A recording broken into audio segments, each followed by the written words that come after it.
She was in the shower when it happened. Steam poured out of the bathroom like a fog machine. Her phone buzzed once. Then again. I wasn't snooping. Not at first.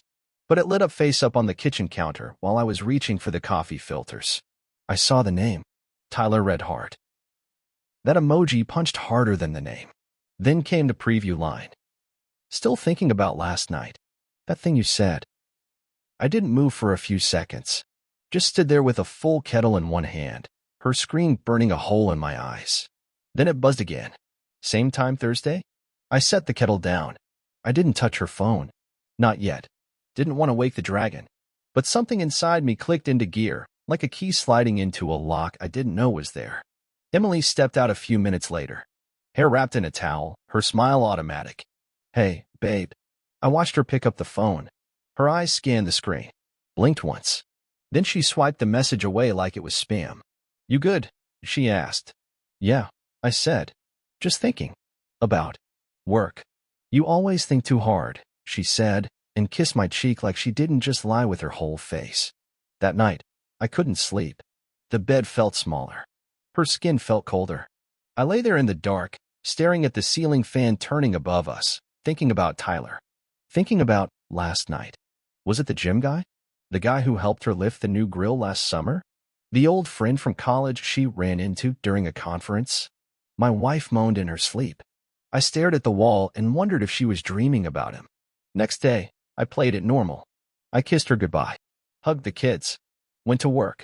Taught my classes like nothing was wrong. But at lunch, I drove to a strip mall and bought a small GPS tracker off a guy in a parking lot. Cash only. No questions.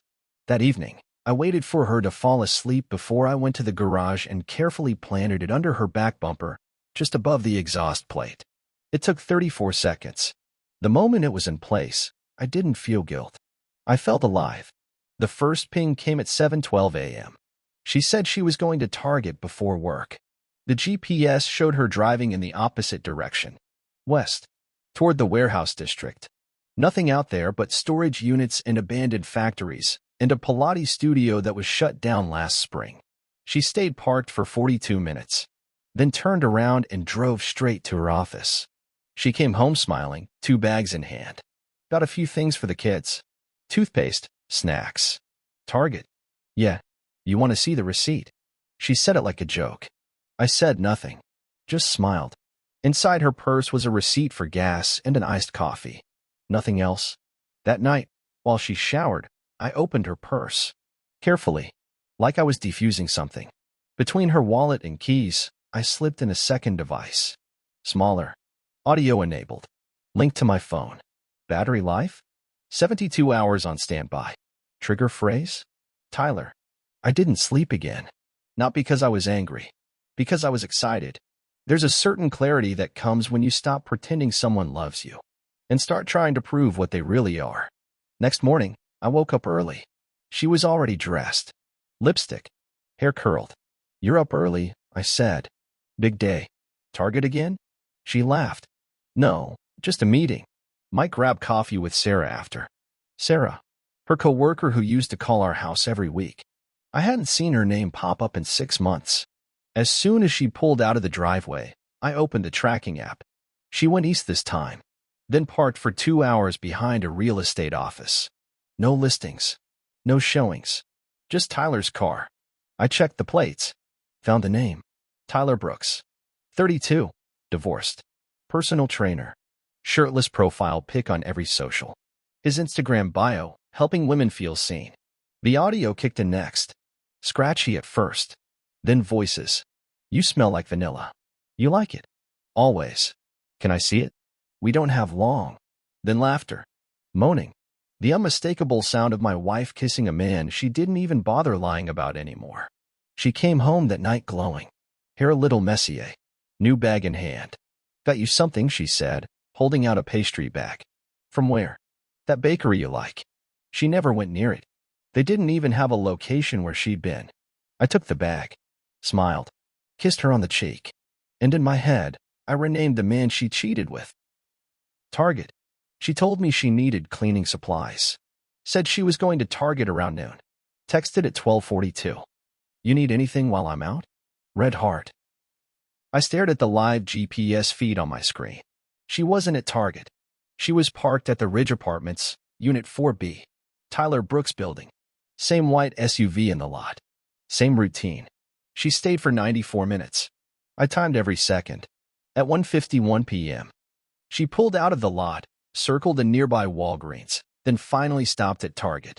She walked in, bought 2 bottles of Windex, a pack of sponges, and a $4 bath bomb. Kept the receipt in the bag like a professional alibi. She came home humming.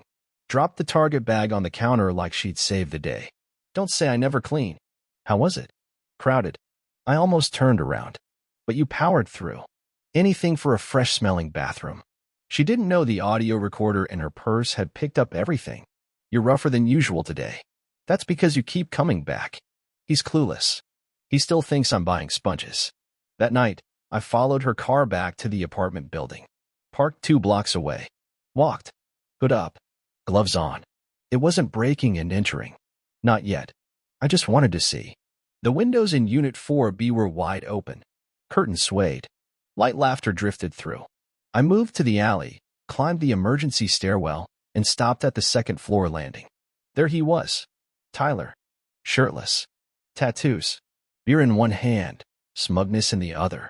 Emily walked past in one of my old t-shirts. The one she used to wear after our kids were born. She leaned into him. Kissed his neck. You're the only thing that feels real right now. I gripped the railing so hard I thought it would crack. Then I walked back down. Got in my car. Drove straight to a print shop that didn't ask questions. 20 minutes later, I had 30 copies of a photo I'd pulled from Tyler's Instagram. Him shirtless, same tattoos, arms wrapped around Emily in a gym mirror. She was smiling. I wasn't. I walked through his parking lot at 3 a.m., sliding 1 copy under every windshield wiper. No note. No signature. Just truth. Next day, I texted her. You go to Target again? Yeah. Why? Looks like they've got new parking rules over there. What do you mean? Check the cars in that lot next time. Michael, what are you talking about? They're all seeing what I saw. She didn't respond, but I watched the GPS ping move faster than usual. Back to Tyler's place, then to a parking garage, then off. She killed the tracker. Too late. I wasn't trying to find it. I was combing through our shared laptop, looking for bank statements, maybe a clue to what else she was hiding. Instead, I opened a folder labeled Utilities.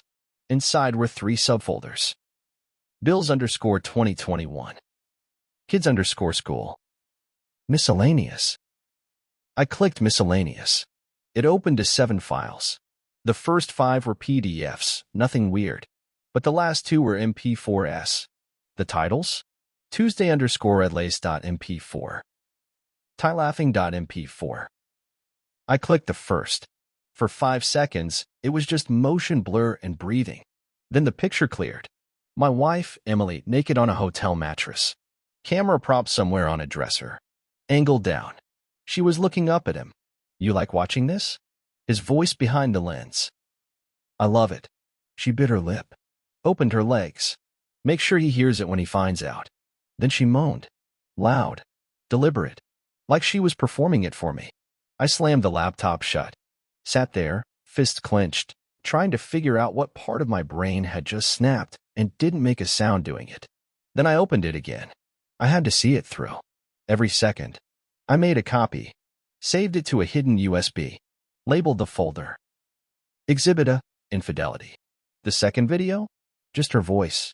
No visuals. Laughing. Breathless. He's still telling the kids bedtime stories while I'm getting railed across town. Tyler thinks it's hot. Maybe I'll send this to myself, just in case. She never deleted it. She never hid it. She just forgot it was our laptop. The next morning, I mailed 2 thumb drives. One to Tyler's gym, addressed to manager, confidential. The other? I left in a yellow padded envelope, placed inside her purse while she was folding laundry. She found it an hour later. What the hell is this? A reminder. Of what? What happens when you forget who you married? She screamed at me. Called me toxic. Obsessive. Crazy. I just stood there, letting her fling her guilt like mud at a wall. She stormed out. Slammed the door. I smiled. Because it wasn't about the tape anymore. It was about how far I could push before the cracks became collapse. Tyler had a daughter. That detail came from a tagged photo in his Instagram feed, an old Father's Day post. Her name was Madison, 9 years old. Wore braces. Same smirk he had. I kept staring at it. A man like him had a kid? The same man who tossed mine aside like props while he broke apart my family? She smiled in every photo like she had no idea who her father really was. I didn't want to hurt her. I wanted to remind him what he stood to lose. So I printed the photo. Not to threaten. To warn. Underneath the printout, I wrote 6 words with a sharp black marker. Emily says Madison looks like her. No signature. No return address. I slid it into an envelope and taped it under his windshield wiper. Midday, gym parking lot, full sun. People walked by. I didn't care anymore. That night, I watched from my car 2 lots over. He came out, duffel bag slung over his shoulder. Sweaty. Shirtless under a hoodie. Swaggering like the world owed him applause. He saw the note, stopped, and peeled it off. He opened it. Stared. His jaw twitched. He looked around. Fast. Scanning. Then he grabbed his phone and started dialing.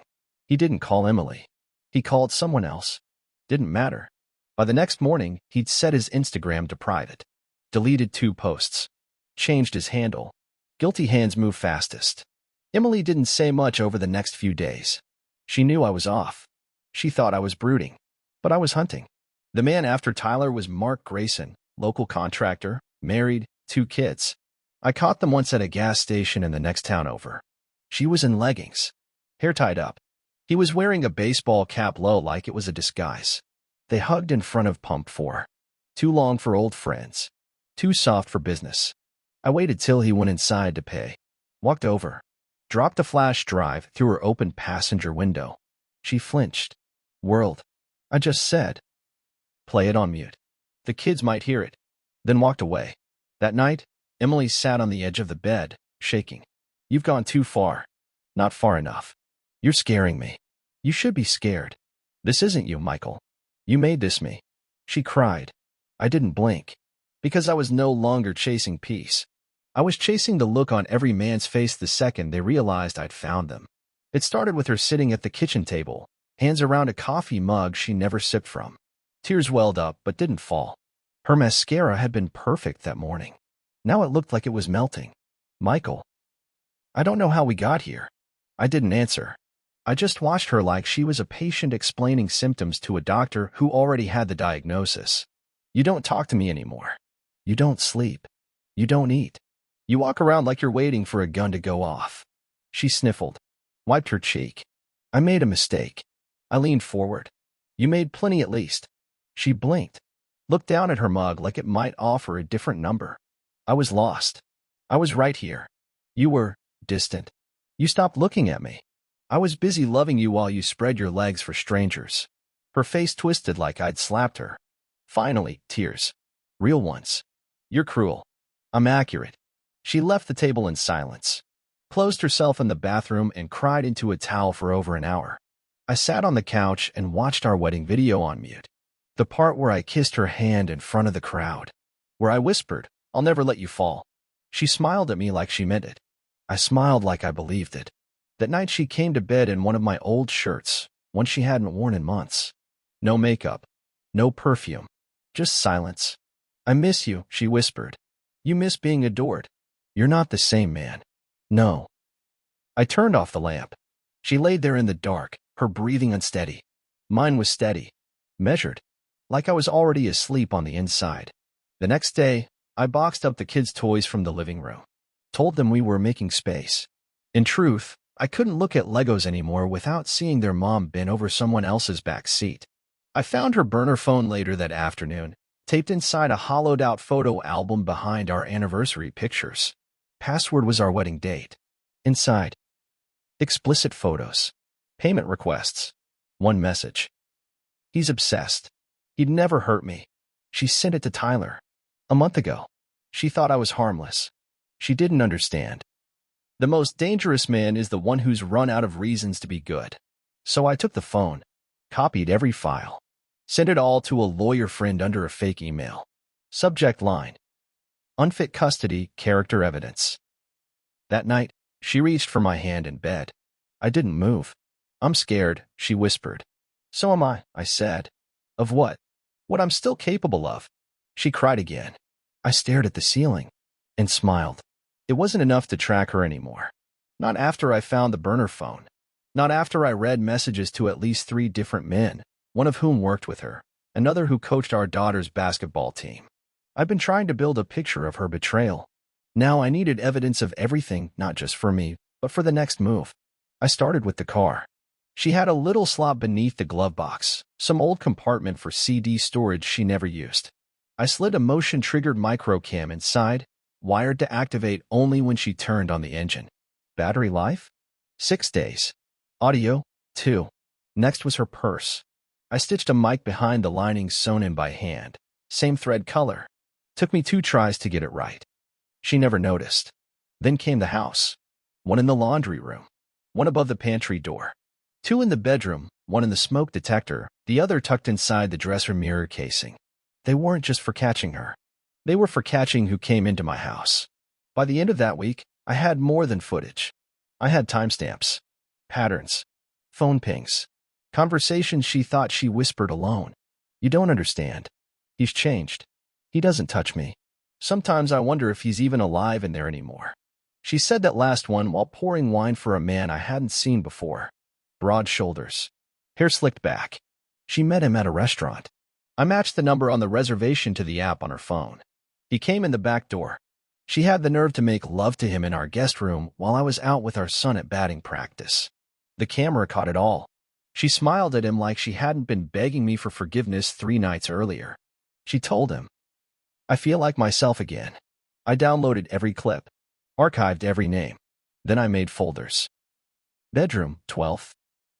Guest room, 15th. Car audio, Thursday afternoon.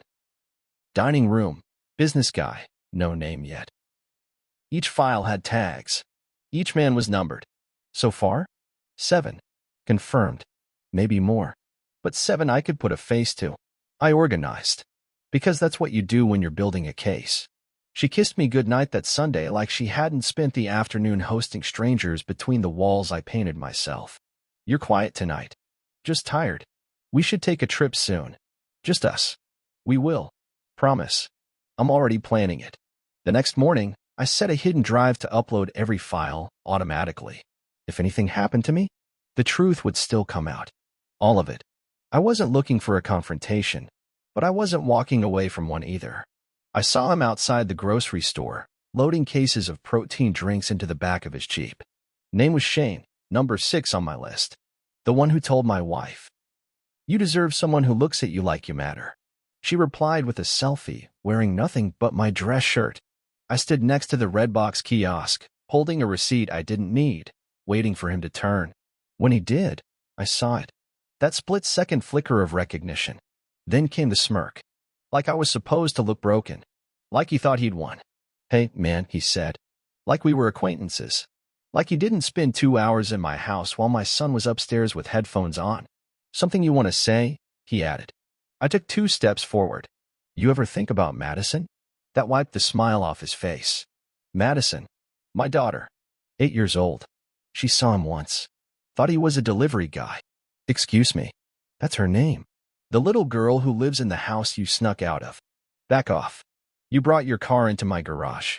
You brought your sweat into her toys. You're crazy. You sleep my wife. She told me you were." That's as far as he got. I hit him with everything I had.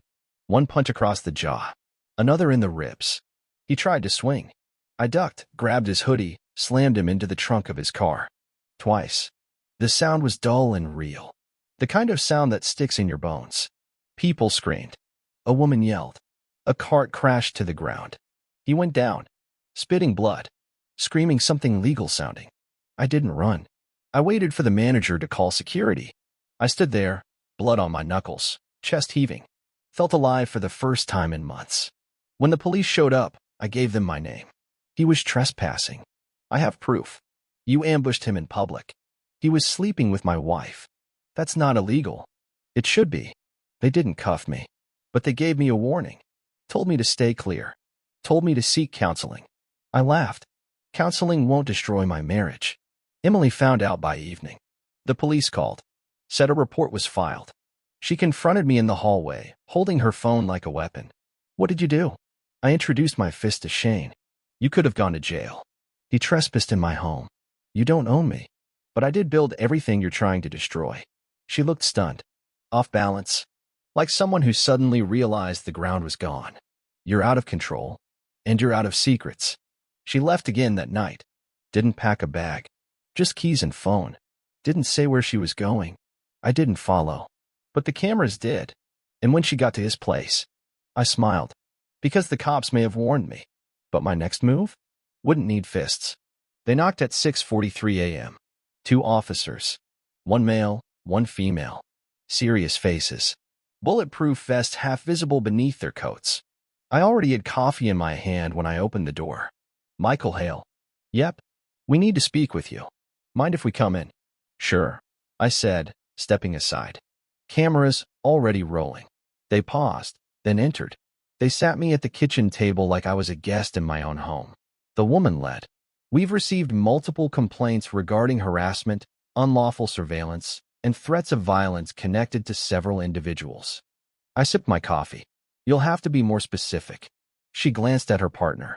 He laid down a folder. Inside, screenshots, transcripts, timestamps, a burner email tied to an anonymous domain, photos printed from hidden cameras, audio clips of Emily's voice, moaning, laughing. You sent these. I collected them. Without consent. On my property. You sent them to employers, families, clients, just like she sent herself to their beds. The male officer leaned forward. You understand this qualifies as cyberstalking, possibly criminal harassment. Do I look like someone who cares? They both paused. I let the silence grow. I don't have to touch a man to make him bleed, I said. I just have to show his wife who he really is. They asked to search the house. I consented. They found the hard drives, the folders, the networked laptop labeled archive, my timeline drawn across the guest room wall, dates, faces, pinned photos, phone records. It looked like a murder case. They asked if I was planning to hurt anyone. Already did. Who? Their reputations, their comfort, their masks. That's not the same as justice. Then maybe you haven't been married. They took my laptop, took the drives, took my freedom too. No handcuffs at first, just pressure. Then finally, as I reached for my coat, the male officer said, I'm going to need you to turn around. Why? We're bringing you in for further questioning. I laughed. Right there in the hallway. A quiet, joyless laugh. You're too late. For what? The upload finished an hour ago. They froze. What upload? Full archive. Offsite server. Public folder. 27 gigabytes of unfiltered truth. You're bluffing. Try me. They didn't speak for a moment. Then the woman whispered, Jesus. They read me my rights. I recited them with them. Then they walked me out of the home I built. Neighbors watched. Emily wasn't there to wave goodbye. In the back of the cruiser, I looked down at my hands. Shaking, but not from fear. From clarity. Because I had nothing left to hide. And nothing left to protect. The cell was colder than I expected. Not the kind of cold that bites, just the kind that sinks. Cinder block walls. Metal cot. One flickering bulb that never quite shut off. No clocks. No mirrors. Just a body and its memory. That's what they don't tell you about jail. You never stop seeing everything you did. I pled guilty to 2 misdemeanors and 1 felony. Unlawful surveillance. Cyber harassment. Dissemination of private material. My lawyer called it overzealous spousal retaliation. The prosecutor called it calculated vengeance. They weren't wrong. Emily didn't show up to court. Didn't testify. Didn't even look at me. She sent a letter through her attorney. We were both broken. But only one of us tried to burn the house down to prove it. She filed for full custody. Used the cameras, the archive, the wall of names, all of it, to paint me as unstable. The judge agreed. I haven't seen my kids since. They send me photos once a month, state ordered. I tape them to the wall next to my cot. I don't look at them every day, because when I do, I hear her voice again. This isn't you, Michael. She was wrong. This is exactly who I became. One morning, a guard handed me an envelope. Inside was a folded newspaper clipping. Someone had found the archive. It had made its way to a blog, then a podcast, Then viral. A headline blazed across the page. Husband exposes wife's affair web. Takes down 12 men in the process. They made me sound like a folk hero. Reddit called me a righteous villain. But I know better. Because when the dust settled, I was the only one behind bars. I still remember the last thing I said before the cruiser doors shut. I didn't mean to destroy my family. The cop nodded. But you did. There's no punchline here. No redemption arc. Just a man who loved too hard, trusted too deep, and paid with everything that mattered. I didn't get justice. I didn't get closure. I got silence. And in that silence, I finally understood. She broke me. So I broke everything.